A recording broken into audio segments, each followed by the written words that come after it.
todos muy cordiales, bienvenidos. Una semana más estamos en Perfiles en M95.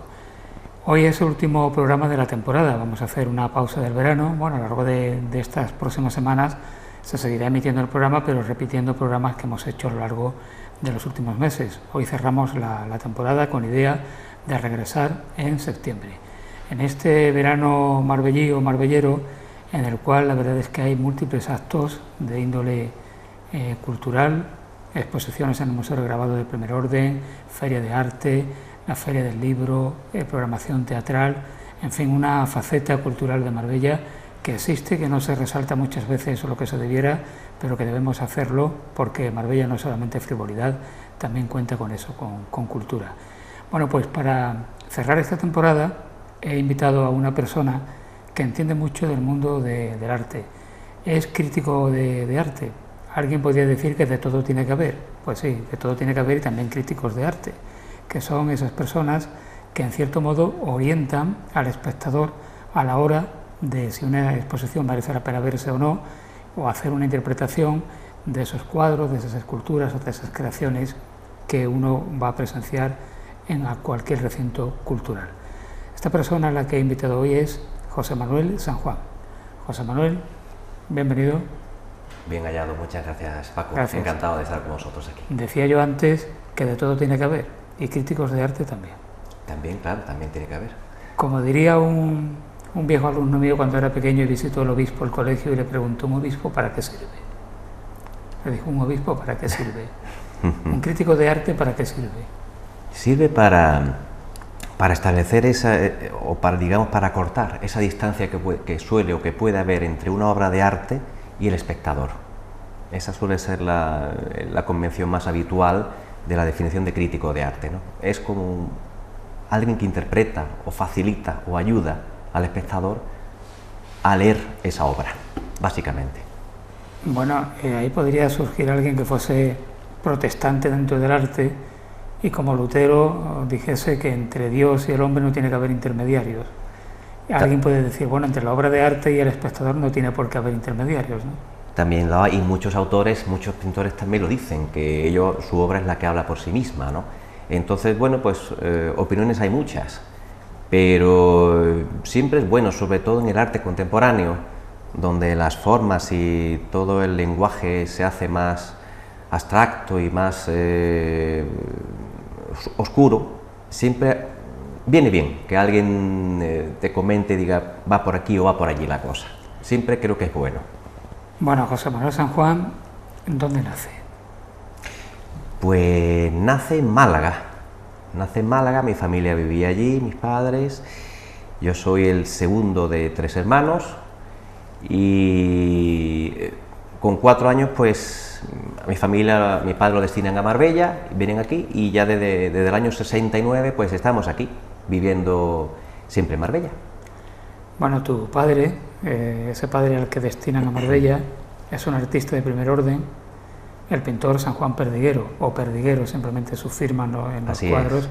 Perdiguero.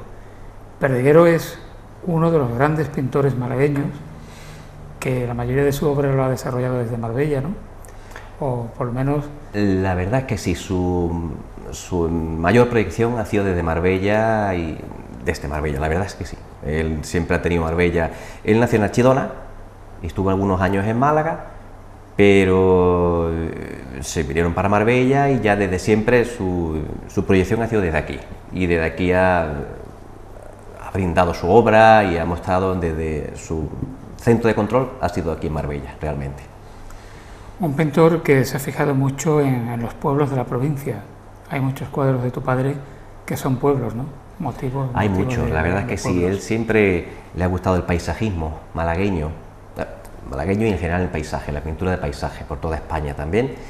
Y en muchísimas de sus exposiciones ha mostrado sobre todo el paisaje malagueño y andaluz, básicamente. Y Marbella, claro, lógicamente, pues no podía faltar. Y así ha sido en muchísimas de sus series, incluso de hecho en el año del 95 al 98, el 99, quiero recordar, hizo una serie de los 100 pueblos de la provincia de Málaga, una serie que está todavía sin exponer en cuadros de pequeño formato. y está en los 100 pueblos, tienen una obra de cada pueblo de la provincia. Bueno, ¿y eso a qué estamos esperando? Para poderlo ver, digo. Eso, están todavía sin enmarcar, están en casa, allí los tiene, y claro, una exposición de 100 cuadros es realmente un poco problemática, ¿no?, de plantear, de preparar. Sería más bien una especie de museo o una obra retrospectiva o una exposición monográfica de esa exposición. Y claro, tiene sus inconvenientes también, y bueno, de momento está un poco ahí aparcada, pero no olvidada.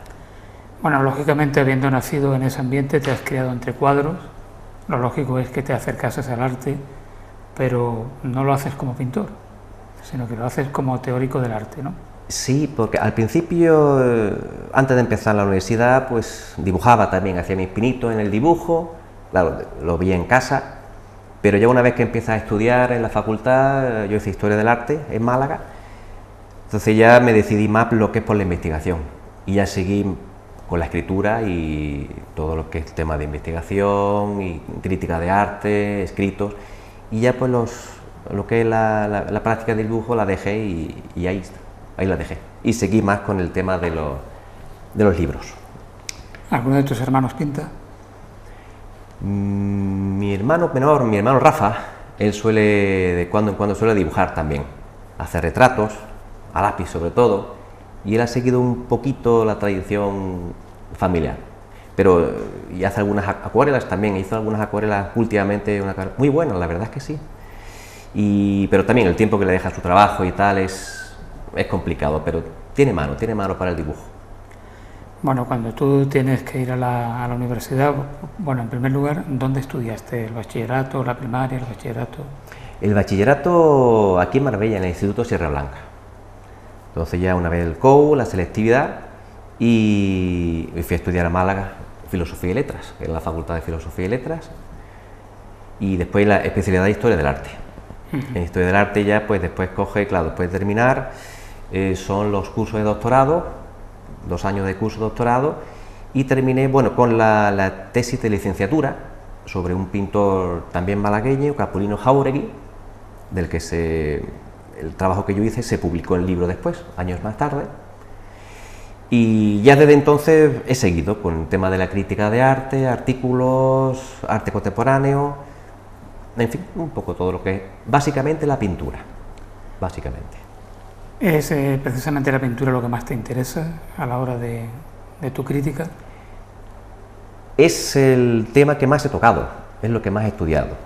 También he investigado sobre fotografía, grabado, collage, algo de escultura, pero básicamente la pintura, en todas sus formas actuales, claro, porque no es solamente pintura en un lienzo, hay pintura que se expande, igual que a partir del año 50 el arte se sale de sus límites físicos, pues la pintura también puede ser pintura en un mural, pintura en el suelo, no necesariamente en un caballete.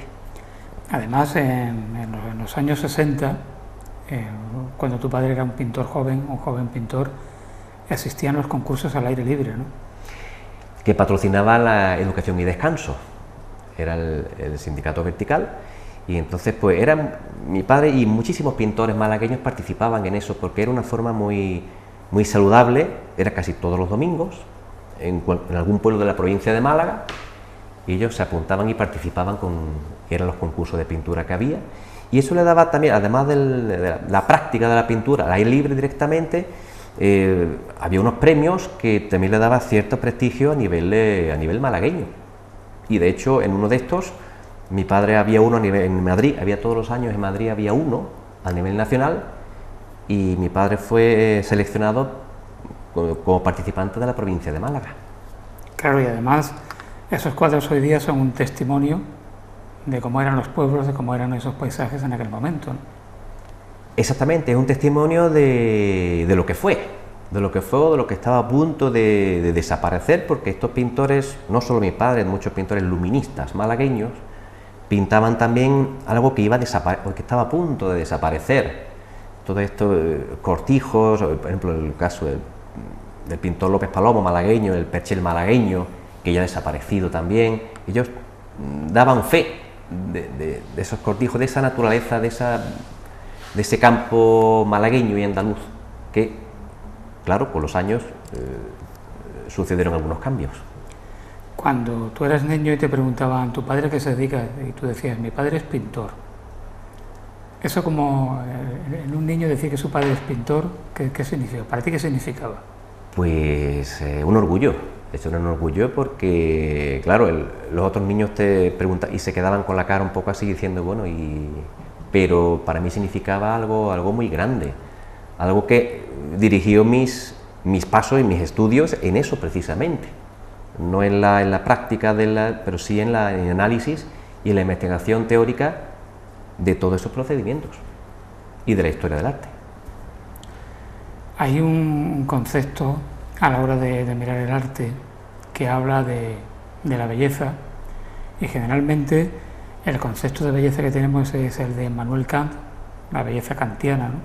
Que se fija en lo figurativo, que aprecia la belleza de una rosa, por ejemplo, y lo considera como un elemento ideal de centro de obra de arte. Pero el arte hoy día no tiene nada que ver o muy poco que ver con eso, ¿no? Ha cambiado. El concepto de belleza ha cambiado ya en estos... Desde que los impresionistas, que fueron, digamos, los culpables, entre comillas, ¿no?, de cambiar todo el concepto del arte desde el Renacimiento, y bueno, y ahora claro, se ve la pintura impresionista como algo muy clásico ya, algo que no fue nada rompedor, pero sí lo fue en su época. Entonces la belleza es algo subjetivo que ha ido cambiando a lo largo de de estas décadas. Hoy por hoy, la belleza, pues, no se puede decir exactamente qué es bonito, una belleza, un atardecer, una rosa, el llanto la risa de un niño pequeño. Hay muchos conceptos de belleza, pero hoy el clásico ese de belleza, eso ha desaparecido ya. Bueno, el año pasado, no, hace ya 2 o 3 años, tú publicaste un libro, Pintura Contemporánea en Marbella, 50 nombres. Ajá, así es. Y estos 50 nombres no agota ni mucho menos el número de artistas que tienen su obra que pintan en Marbella. Hay más gente. Aquí tú seleccionaste 50, podías haber seleccionado 100. O sea, es un sitio en Marbella donde hay una gran concentración de artistas, ¿no? La verdad es que sí. La verdad es que sí, parece que en Marbella únicamente tenemos el glamour, lo que tú acabas de decir al principio del programa, el glamour, frivolidad y las fiestas, que estamos siempre de fiestas, pero eso no es así. Hay una comunidad artística en Marbella muy potente, muy creativa y que se mueve en los medios, los de comunicación, en otras salas, en otras ciudades, pero es poco conocida para el público de aquí, para los ciudadanos, desgraciadamente. Cualquiera que viene de fuera sabe perfectamente, tiene información perfecta de donde tiene que ir, de los hoteles, de las playas, de la gastronomía, y también debería tenerla del arte de Marbella, del arte, bueno, la cultura, tal, pero sobre todo de que hay artistas que hacen arte de gran calidad. Por lo menos deberían conocerlo, igual que el que va a Málaga sabe que está el Museo Pompidou, el Museo Thyssen, el Museo Rando, en fin. Entiendo, José Manuel, que tú tuviste dificultades, tuviste que luchar contigo mismo para decir, bueno, a este pintor lo pongo, a este no lo pongo. ¿Cómo lo hiciste? Hubo personas que me dijeron que por qué había puesto tantos pintores, que no había 50, había muchos menos. Sí, nunca yo me gustó de todos, y entonces hubo personas que me dijeron que eran muchos, que no eran tantos.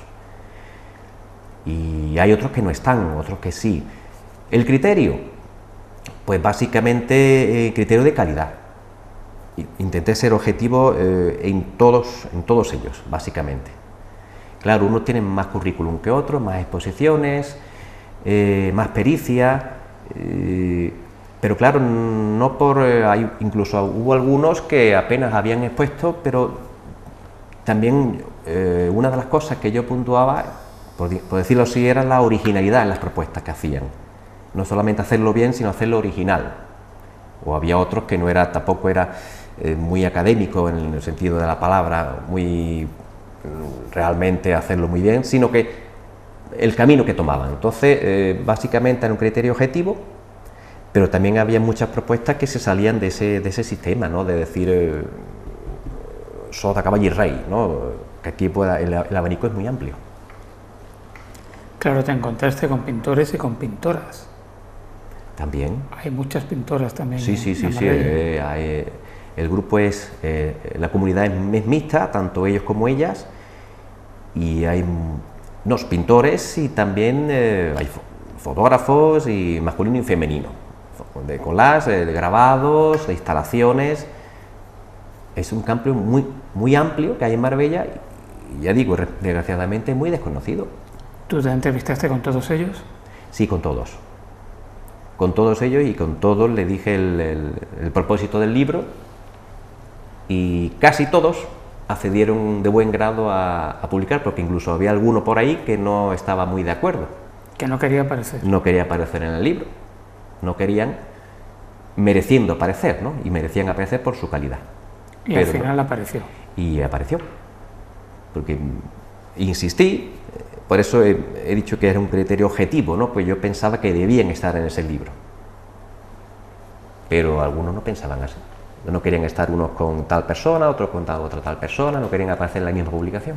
Bueno, eso nos lleva a otro aspecto, que es la relación entre los artistas que viven en Marbella. ¿Cómo se llevan los artistas de Marbella? ¿Se relacionan? ¿Se reconocen mutuamente sus trabajos, o cada uno va por libre y el ego no permite el ego de los demás? El ego es un caballo de batalla desde hace más de un siglo, ¿no? Y desde antes también. Aquí en Marbella, el caso concreto de Marbella, se suelen llevar bien. La verdad es que se llevan bien, no hay problemas. En las exposiciones, cuando van, se saludan, y si hay alguna crítica, suele ser comedida, suele ser amable, no suele ser hiriente. Entonces la convivencia es pacífica, más bien pacífica, salvo los casos excepcionales que siempre dan la nota, claro. Pero y esos casos casi nunca van a exposiciones de otros compañeros. Claro, cuando ese alguien expone, pues generalmente los compañeros tendrán el comportamiento recíproco. Claro, es así. Bueno, eso pasa en todos los ámbitos de la vida. Eso pasa en todos lados. No solamente sí. de artistas. Sí. Bueno, ¿y este libro tú crees que funcionó adecuadamente? Quiero decir, la repercusión que tuvo este libro tuyo de pintura contemporánea en Marbella ha trascendido más allá de los profesionales del ramo. Me comenta el editor que lo publicó Editorial Algorfa, el editor es Andrés García Baila, y el libro se distribuyó prácticamente por toda Andalucía. Entonces, pues, según me comentaba, se vendió bien, y lo interesante es que llegase, lo que tú dices, que llegase a un público lo más amplio posible. La repercusión, pues uno espera siempre cuando investiga sobre estos temas culturales que, por ejemplo, en mi caso concreto, es que llegue a un público lo más amplio posible. Esa es mi idea, básicamente. Sí, además este libro tuyo, lo mismo que las críticas que tú haces, cuando lo haces en periódicos o en revistas especializadas, es una crítica que se entiende muy bien, porque hay determinados críticos que utilizan un lenguaje supuestamente para iniciados, que yo creo que es que entienden que les da mucho prestigio utilizar ese lenguaje, pero que uno lo lee y dice, bueno, ¿qué es lo que ha dicho? ¿Qué ha querido decir aparte de un ejercicio literario, ¿no? Sí, así es. Desgraciadamente hay un sector de la crítica. Decía el fallecido profesor Juan Antonio Ramírez, decía que, siendo él ya falleció, siendo un gran catedrático estudioso del arte, decía que había los críticos, cuando se ponían la careta de teórico y de crítico, eran insoportables. Y lo decía alguien que era catedrático y que sabía de lo que hablaba. Y hay un sector, cierto sector de la crítica, que es verdad que parece que solo hablan una jerga para iniciados nada más, ¿no? Entonces eso yo lo veo, yo eso no lo comparto. Yo escribo para un público amplio, no escribo para 3 o 4 iluminados, ¿no?, que se creen que están en el Olimpo. Yo escribo para un público lo más amplio posible, con un mínimo de seriedad, un mínimo de investigación y unas normas, claro, normas básicas de sintaxis y de la jerga del arte. Es frecuente que el artista, una vez que ha visto, por ejemplo, lo que tú has publicado de ellos en el libro, o cuando publicas un artículo en un periódico, es frecuente que te llamen para decirte que les ha parecido muy bien o para decirte que les ha parecido muy mal. ¿Ahí se establece esa conexión entre el artista y el crítico? Algunas veces sí, te dan las gracias y a veces no están de acuerdo con lo que has escrito o no, o te lo dicen, mira, pues no estoy de acuerdo, oye, ¿qué has querido decir con esto? ¿No? ¿Por dónde vas? Yo no entiendo esto, ¿no? Y procuro hacerlo legible, ya digo, no para él, sino para los lectores, que son los que me interesan a mí que lo entiendan, porque no escribo yo para los 3 o 4 eruditos o para es básicamente para el lector, para un público más amplio. Entonces yo me obligo a hacerlo legible, a hacerlo más claro. El pintor, bueno, yo siempre que veo la obra siempre expongo una hipótesis. Me puedo acercar o alejar de lo que el pintor cree, piensa o es su ideal. Pero bueno, ese es el trabajo de lo que hemos denominado antes de la crítica de arte. Establecer un acercamiento entre el lector y la obra. Tú has tenido también una experiencia que a mí me resultó muy interesante, organizada por la Delegación de Cultura en el Museo del Grabado, una serie de charlas que mantuviste con artistas de Marbella. Creo que fueron 5, ¿no? Sí, fue un ciclo, se llamaba Rescatando al Artista. Eso se hizo hace 2 años, en mayo, y fueron 4 charlas consecutivas durante el mes de mayo, alternas en el Museo del Grabado y en el Centro Cultural Trapiche de San Pedro. Y ahí convocamos a 4 artistas punteros, que fueron Aurelio Rodríguez, fue Paco Sanguino, Mónica Vázquez Ayala y Luis Torroba. Y era una charla sobre su obra, también mostrando imágenes al público para que viera su evolución o una fase, un aspecto concreto que me interesaba resaltar sobre su faceta artística. Y eran todos los estilos, eran pintura, eran collage, en el caso de Mónica era fotografía, Paco Sanguino pues multidisciplinar, Luis Torroba también hace muchos estilos, y Aurelio pues conocidísimo también con su estilo del pastel y el óleo. Sí, efectivamente tú has dicho que son artistas punteros, que son referencia ahora mismo del arte que se hace en o desde Marbella. No hace mucho, en el mes de mayo así, estuvo aquí en este programa Paco Sanguino, que mostró parte de lo último que está haciendo, que realmente es espléndido, sí, porque es muy versátil, tiene un registro muy amplio, evoluciona, ¿no? Que eso es fundamental para un artista, ¿no? Que no se quede anclado. Eso es fundamental, lo que tú dices es fundamental. Eso es, digamos, como de obligado cumplimiento para un artista. No puede quedarse estancado en un estilo, tiene que evolucionar, aunque vea que vaya bien, o incluso en el caso de que venda bien ese estilo, está obligado, si su mente, su intelecto le dice que tiene que cambiar, debe renovarse. ¿Qué ocurre? Que es muy difícil también, porque lo que pasa es que también se trata de vender obra también, no solamente posicionarse en el campo andaluz o español de los artistas figurativos abstractos, sino también vender. Entonces, claro, hay un equilibrio en que sigo haciendo esto o cambio, porque si cambio de registro, a lo mejor dejo de vender. Entonces es una espada de doble filo. Claro. Hubo un famoso poeta que dijo: maldigo la poesía de los neutrales. ¿Hay que maldecir la pintura de los neutrales? ¿Hay una pintura neutral? Yo creo personalmente la persona que se crea artista o que se considera artista no puede ser neutral, no debe ser neutral ni en el campo de la técnica que utiliza, los procedimientos, ni en el campo de las ideas, de lo que está diciendo o queriendo decir. Ha llegado un momento en que ya no hay por qué ocultar nada, ni hay que denunciar, o aunque tú pintes un paisaje, debes intentar hacerlo lo mejor posible. No puede ser neutral, debes aportar siempre algo tuyo. Entonces esa neutralidad Para la neutralidad ya está la fotografía, y ni siquiera la fotografía es neutral, porque también aporta algo.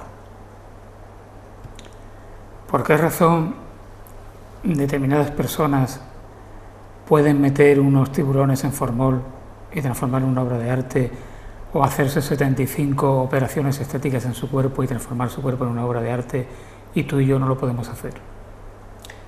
Pues la razón es muy sencilla, Paco, porque, y eso me lleva a mí al concepto de qué es arte, hoy por hoy. Y siempre que me preguntan, pues tomo prestado del profesor José Jiménez el concepto de arte. Arte, hoy día, es lo que una serie de personas deciden que es arte. Una institución pública, por ejemplo. Exactamente, una institución pública o una rueda de críticos, museos, galerías y ya marchantes, y ese círculo es lo que se decide lo que es arte y no lo que no lo es.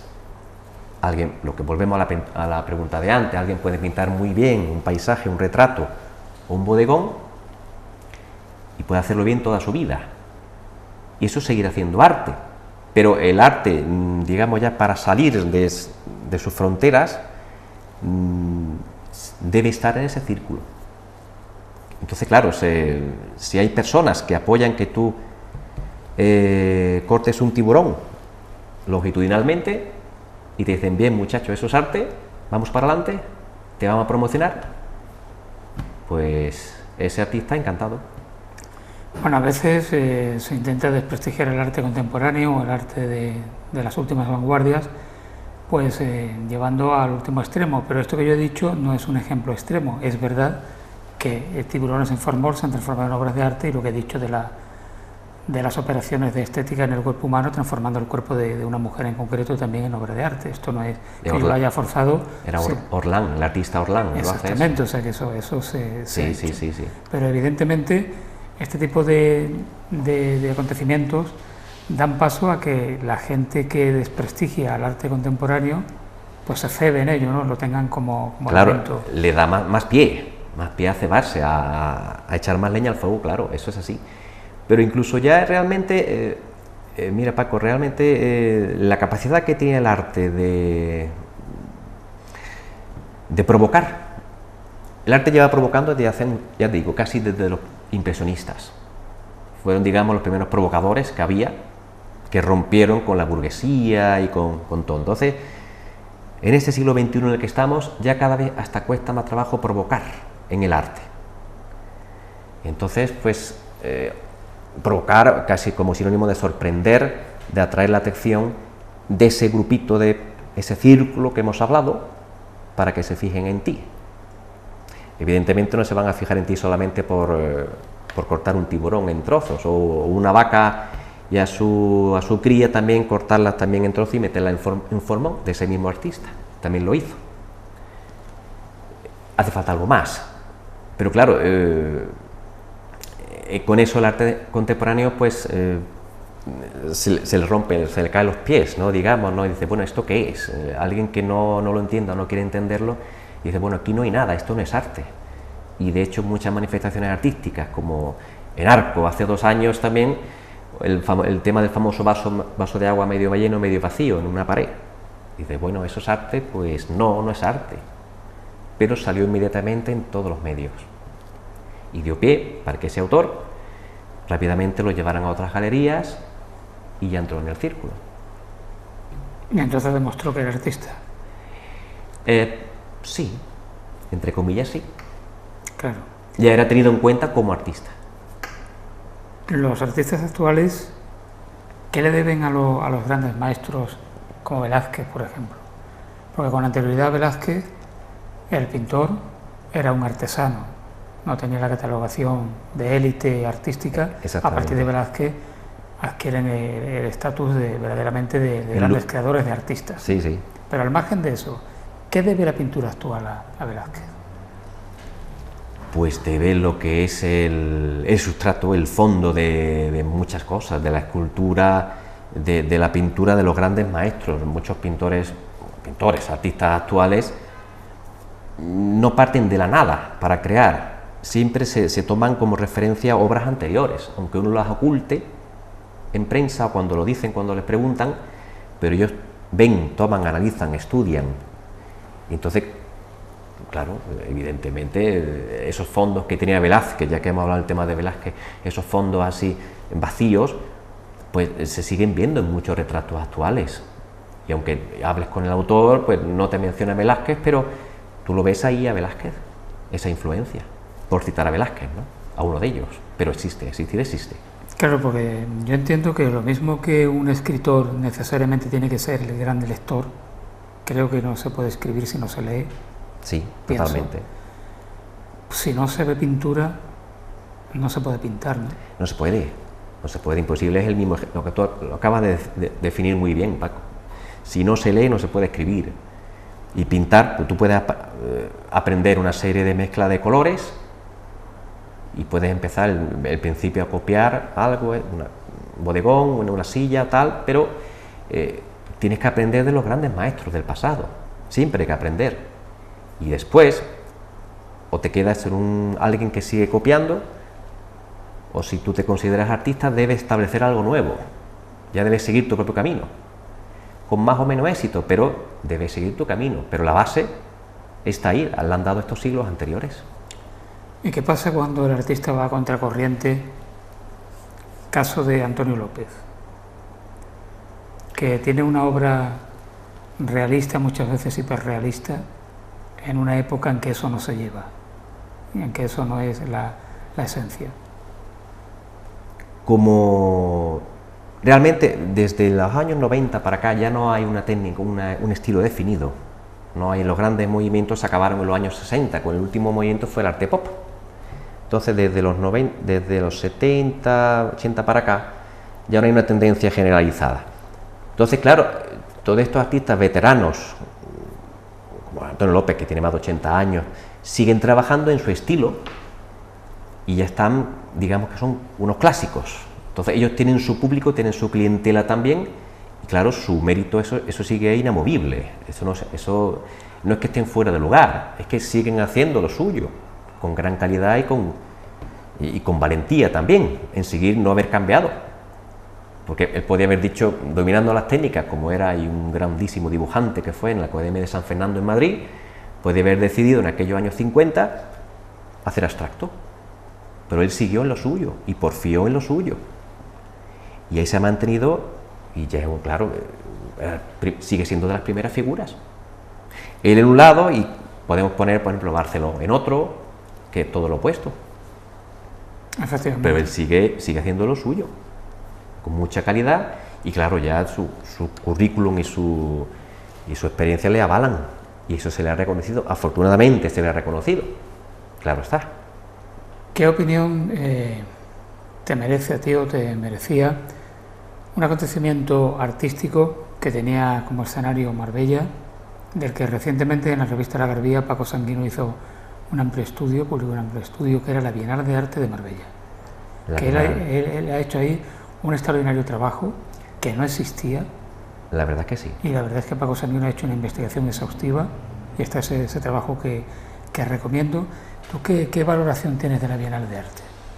La Bienal pues fue uno de los intentos también, y hay que agradecérselo a José Manuel Vallés, también para intentar lo que hemos hablado aquí hace un momento, sacar a Marbella de ese sota caballo y rey, que es simplemente playas, golf y sol y playa. Entonces él lo intentó promocionar el arte con esa Bienal que tuvo muchísimo éxito en todas las ediciones que tuvo, y realmente asistieron artistas de toda España y de parte del extranjero también. Entonces fue un gran esfuerzo y un mérito. O sea, todas estas iniciativas que sean para promocionar el arte y la cultura en la ciudad son bienvenidas, sean de novela, sea de escritura, sea de arte, sea de teatro, de música. Eso debe seguir y debe persistir. Bueno, esa Bienal de Arte se perdió, ya sabemos, lo hemos repetido muchas veces, un periodo oscuro que hubo en Marbella en muchos aspectos, cuya herencia todavía estamos padeciendo, y la cultura pues también padeció y sufrió mucho, y desaparecieron cosas como esta Bienal de Arte. A esta altura de siglo XXI, ¿tú crees que se podría recuperar algo así? Sí se puede porque muchas ciudades lo han hecho, y ciudades mucho más pequeñas que Marbella, y lo han hecho, y se mantienen esos eventos, esas citas artísticas se mantienen en muchas ciudades, no digo ya españolas, andaluzas también. Por ejemplo, un caso, Genalguacil, este pueblo de la provincia de Málaga, mucho más pequeño que Marbella, y cada año tiene una cita artística con artistas que están allí una semana, creo que son una serie de días, y están pintando y viviendo en el pueblo. Y eso tiene una repercusión enorme en toda Andalucía y también en toda España, porque en Marbella no se puede hacer. Algún certamen, ahora tenemos hoy, se inaugura el certamen Art Marbella, son solo 4 días, bueno, pues buenos son, pero alguno más durante todo el año, que no sea solamente julio y agosto. En julio, es que parece que todo es acapar en Marbella, se acaba la vida el resto del año y solamente julio y agosto, nada. La Feria del Libro, incluso, cuando en toda España es en mayo, aquí también la tenemos julio y agosto. Entonces habría que replantearse ese criterio y prolongar. Claro, es lo que muchas veces se ha comentado, dice, bueno, la cultura no es rentable. No es rentable, depende, si es rentable puede serlo también. Solo hay que darle la debida publicidad y la debida propaganda y mantenerla en el tiempo. Pero claro, como está a expensa de los vaivenes políticos, ahí ya cambia la cosa. Claro, la cuestión está en llevar una política cultural que tenga una continuidad en el tiempo. Claro, constante. Porque sí. Si uno organiza un acontecimiento importante un año, pero el año que viene ya no lo hace, eso no tiene continuidad. Por ejemplo, a final de mes se va a celebrar este año Mar Poética, que en el año 2015 lo creó Carmen Díaz, que tuvo gran repercusión, que vinieron pues gente como Pablo García Baena, en fin, poetas Caballero, muy buenos, Caballero Bonal, algo extraordinario, pero después se perdió durante 2 años, entonces no tuvo continuidad. Este año se retoma otra vez con grandes nombres de la poesía, pero es necesario consolidarlo. Esa es la cuestión, debería haber unos puntos básicos, unos puntos intocables, no solo en tema del arte, en otras muchas cuestiones, ¿no? Por no hablar de política ni nada, que fuera para el político que estuviera en ese momento en la ciudad, dice, mira, esto hay que mantenerlo, porque esto es para el bien de la ciudad, de Marbella y San Pedro, o del Marbella y su comarca. Esto es intocable, habría que seguir en esto. El tema de la cultura, el tema de sanidad, el tema de educación, ya con las variaciones de cada partido, que los retoques que quisieran hacer, pero aspectos como estos deberían ser inamovibles. Hombre, yo pienso que los políticos en ejercicio del poder deberían creerse la cultura, la necesidad de la cultura. Yo recuerdo hace años que una política en ejercicio, no diré quién, yo le pregunté qué iban a hacer con la cultura en Marbella, qué prioridades tenían, y me dijeron que evidentemente todo lo demás estaba por encima de la cultura en prioridades, que de la cultura no se comía. Siempre Claro. me acuerdo porque eso me lo dijo una política en ejercicio que sigue en ejercicio todavía. Sí, me lo creo absolutamente. Claro, entonces, claro, uno dice, bueno, es que la cultura tiene que ser compatible con comer. Claro. Tiene que ser compatible. Tiene que ser, porque hay muchos creadores aquí en Marbella que viven de eso. Entonces, por eso, claro, para poder vivir de su arte, pues tienen que exponer y vender fuera de Marbella. Por eso se conocen más fuera que dentro. Y tienen una obra pues, muy cotizada, pero fuera. Cuando exponen por aquí o por aquí exponen una que otra vez, claro, siempre viene esa exposición, siempre suele exponerse antes fuera que en la ciudad. Bueno, tú también has tenido experiencia en mercadillos o en mercados del arte, ¿no? Eso fue una experiencia también que se realizó en alguna ocasión. Sí, fue en el Museo Cortijo Miraflores. Entonces Germán Borrachero, que era el director del museo en ese momento, Que estuvo aquí hace 2 semanas. 2 semanas, me dio la posibilidad de organizar un mercado del arte. No sé si el primero o el segundo, porque siempre hay voces que dicen que el primero ya se había inventado, que era el segundo. Bueno, un mercado del arte en Marbella, mercadillo, mercado más bien, ¿no? Porque fue ahí en el Cortijo Miraflores y entonces se reunió una serie de artistas, a muchísimos artistas de aquí de la localidad, de Marbella, San Pedro, su comarca, y fue una experiencia muy positiva, Fue positiva porque realmente había obras de un precio, todos los precios eran asequibles y realmente las personas podían verlo, admirarlo, pensarlo de una forma muy tranquila y sosegada, sin necesidad de irse a una plaza, era en un museo. O sea, se le daba un estatus ya de que, mire usted, que esta obra que esto es serio, que no es otro tipo de mercadillo ni otra cosa, que esto es una cosa que está aquí, va con seriedad. Solo se hizo esa vez, por lo menos, que contasen conmigo y bueno, pues fue una experiencia positiva, la verdad es que sí. Bueno, José Manuel, en el apartado más íntimo y más privado, que también lo tratamos en este programa, ¿tú eres casado?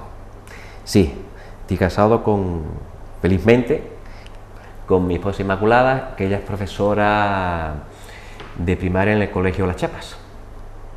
Y tenemos 2 hijos, el mayor José Manuel y Alicia, la pequeña. ¿Y van por el camino del arte? De momento no. ¿No? De momento no, en principio no. Pero nunca se sabe. Ya bueno, teniendo abuelo artista, padre crítico de arte. Bueno, vamos a ver. Algo puede surgir ahí. Son lectores, son buenos lectores, pero de momento del arte, de momento no. Tú has mencionado anteriormente esa rica vida cultural que la mayoría de los pueblos de nuestra provincia tienen.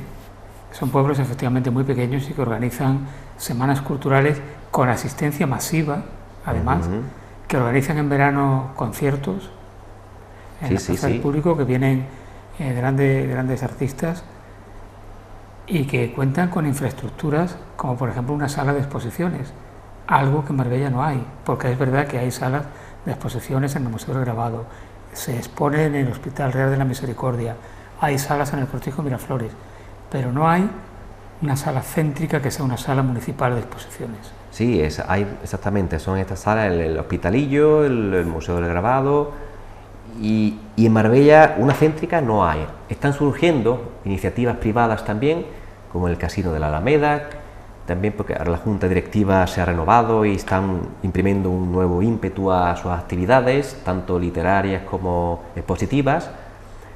Y también hay, dentro de las iniciativas privadas, otra serie de proyectos en Nueva Andalucía, en San Pedro, también en Estepona.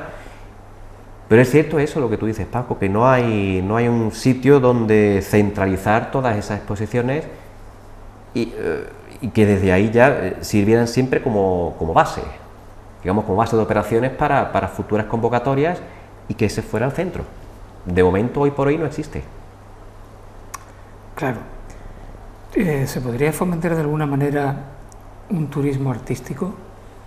Porque con todos los pintores, artistas, bueno, estamos hablando de pintores, pero también de escultores, de músicos, gente relacionada ampliamente, un concepto amplio de arte. Esa faceta no está explotada todavía suficientemente en Marbella, ¿no? No, de momento no. Es lo que hemos hablado ahora mismo. De momento el turismo cultural está bajo mínimos.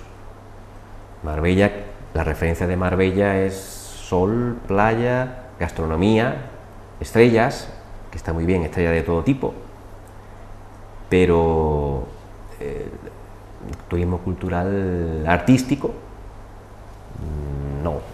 Yo recuerdo incluso, tú recordarás, Paco, en la charla que cuando presenté el libro de los 50 nombres, que para ver, le preguntaba a amigos, a conocidos, a ver cuántos artistas conocían, que me dijeran el nombre de 5 artistas de Marbella.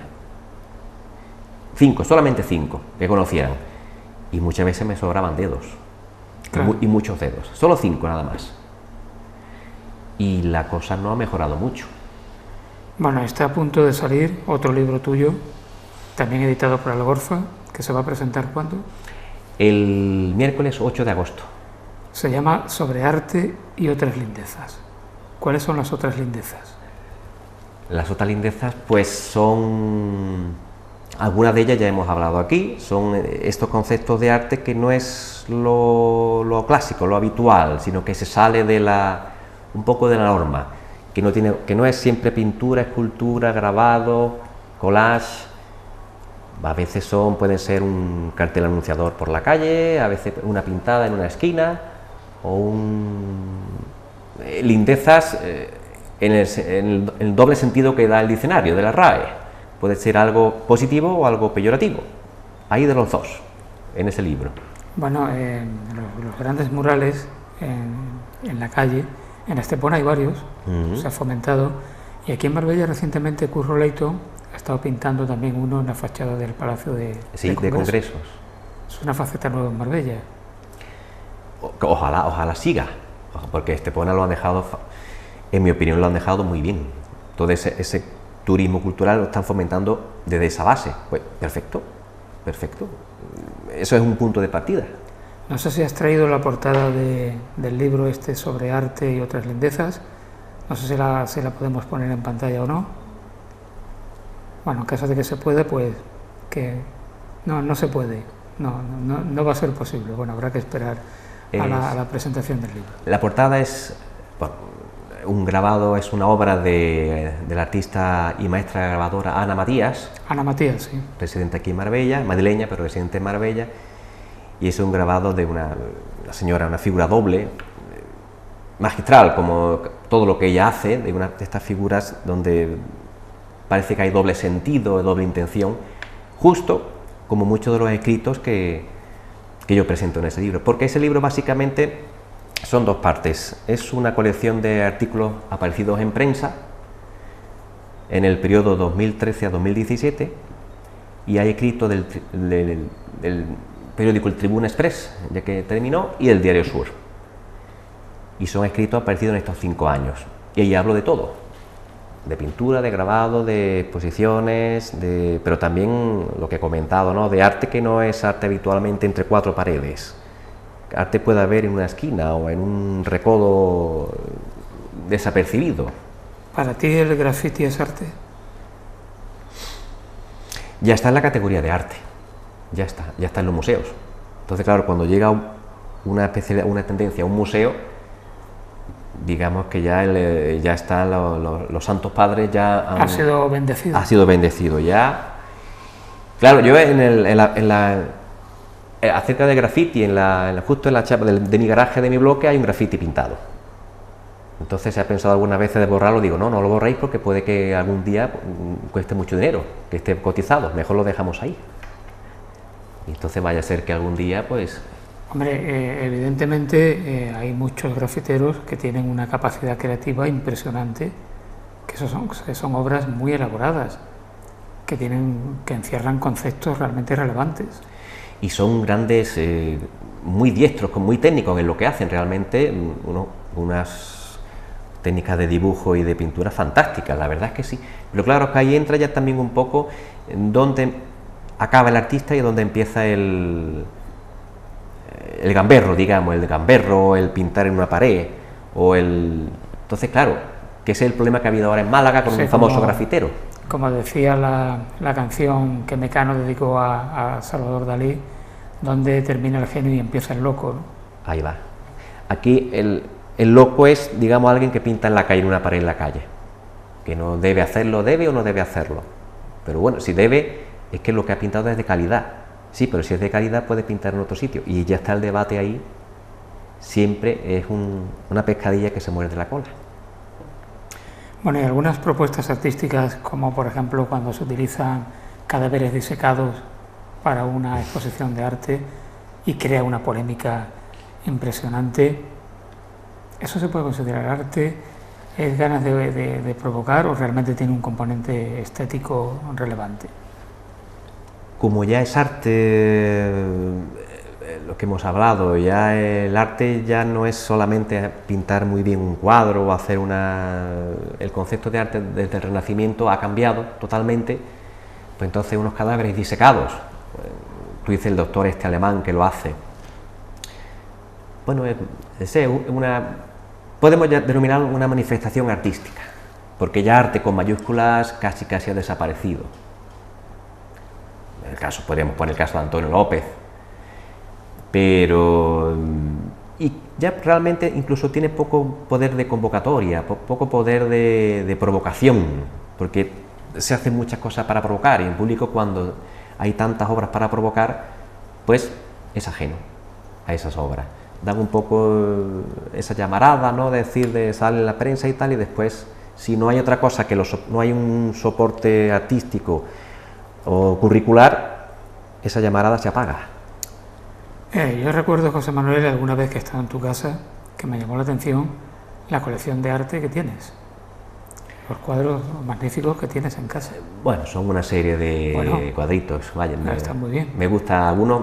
He tenido la suerte de comprar obras de aquí de pintores malagueños y pintores de Marbella también. Siempre me gusta tener, porque yo creo que hay que comprar el arte también, hay que comprarlo.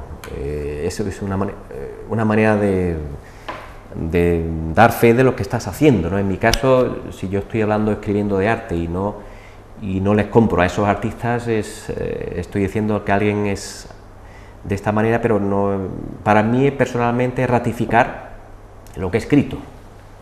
Entonces, pues, y de hecho siempre cuando voy a alguna casa me fijo en las paredes, ¿no? Lo que tienen en las paredes, ¿no? Entonces, en mi caso personalmente, pues siempre me ha gustado coleccionar arte. No es una gran colección, pero son algunas obras que para mí dicen mucho. Yo tengo algunas cosas también, desde luego no me voy a hacer rico con ello, pero no me gusta tener en las paredes fotografías, vamos a decir, copias fotográficas de obras de arte. Me gusta tener originales, aunque sea de alguien poco conocido. Sí, pero siempre es mejor tener un original, aunque sea exactamente. Un original, efectivamente. Hay uno de tu padre, lógicamente, hay un perdiguero, un paisaje que no sé si recordarás cuál es. Creo que es uno apaisado a un pueblo. Efectivamente. Sí, creo que lo recuerdo, sí. Bueno, actualmente comprar arte es una inversión rentable. ¿O no se debe hacer como inversión, sino más bien como goce propio de la obra de arte? Están los dos sentidos. Está el que compra para mirarlo en soledad, en su casa tranquilamente, y está el que quiere especular, porque compra como el que invierte en oro, el que invierte en otras materias primas. Una cosa es el arte para su goce y otro para como especulación. Son diferentes caminos. ¿En las épocas de crisis son buenas épocas de comprar arte? También depende de los artistas en los que se invierta. También depende. Porque incluso tienen su etapa y sus fases también esos artistas, ¿no? También, normalmente en época de crisis, habitualmente se suele acudir de nuevo a la figuración tradicional. Y en la pintura no figurativa queda un poco de lado. Pero bueno, siempre hay excepciones. Por ejemplo, en la subasta de Sotheby's o de Christie, siempre Picasso, hay los grandes, siempre, sea la época que sea, siempre venden y rompen barreras y rompen precios. En Marbella, por ejemplo, hay artistas que a base de mucho ensayo, de paciencia, de tiempo, de experimentación, han logrado un estilo propio inconfundible, incluso utilización de materiales aparentemente plebeyos, desechables, y lo transforman en obra de arte. Estoy pensando en Sánchez Gil. Sí, sabía que era Paco Sánchez Gil, que tiene una obra muy personal, muy personal. Y al principio casi nadie creía en él, cuando se empezó, cuando era muy joven, porque siempre hizo algo rupturista. Paco Sánchez Gil tiene un mérito enorme porque partiendo de lo que tú dices de unos materiales de desecho, materiales muy baratos, sin grandes medios, solo con su imaginación ha conseguido una obra, un sello, que es algo que muchos artistas quieren, tener un sello, una marca, ver una obra y ya reconocer el nombre, y Paco Sánchez Gil lo ha conseguido. Entonces, pues es también uno de los, aunque en algunos sitios también su estilo que es tosco, que no es depurado, no es fino, pero bueno, es lo que practica el surrealismo, y el surrealismo no todo es Dalí, en la pintura de Dalí también hay, como otros autores, que lo llamaba surrealismo cósmico vibrante. Vibrante, ese es su estilo personal, él lo creó, ese marchamo, esa etiqueta, y ahí sigue. Evoluciona en muchos aspectos, y eso yo recuerdo en sus comienzos que tuvo mucho apoyo por parte de José Manuel Vallés. sí, que lo apoyaba, que le buscó las primeras exposiciones y efectivamente ha logrado pues crear lo que estamos diciendo, ese estilo propio. ¿Qué crees tú que faltaría para que en Marbella definitivamente pudiésemos trasladar al que nos visita, incluso al que se interesa por venir en algún momento a la ciudad, una imagen de ciudad de artistas? ¿Cómo lo podríamos eso trasladar y que no permanezca en el anonimato? Con publicidad. Decía Henry Ford, creo que fue Henry Ford que lo dijo, que si ganas $100, invierte 90 en publicidad. Entonces, para la cultura puede valer, vale para todo, vale para el golf, para la gastronomía, para la industria hotelera, puede valer también para... Málaga lo ha hecho y muchas ciudades lo han hecho también. Invertir y mantener esa inversión, menor o mayor, en arte.